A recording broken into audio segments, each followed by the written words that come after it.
આજે આપણે બનાવીશું લીલી તુવેર બટાકાના ભજીયાની સેન્ડવિચ. એના માટે મેં બે બન્સ ટોસ્ટ કરીને લીધેલા છે. લીલી તુવેર બટાકાના ભજીયા, મેયોનીઝ, તીખો સોસ, ગ્રીન તીખો સોસ અને ચીઝ. હવે આપણે સેન્ડવિચ બનાવીએ. હવે આપણે બંને બન્સ ઉપર થોડું થોડું મેયોનીઝ લગાવી લઈશું.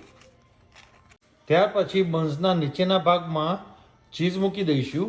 ત્યાર પછી આપણું જે ભજીયું છે એને સ્મેશ કરીને મૂકી દઈશું.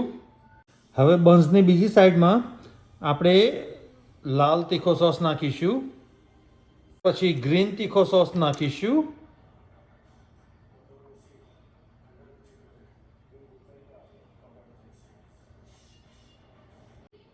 હવે બંને બન્સ ભેગા કરી દઈએ.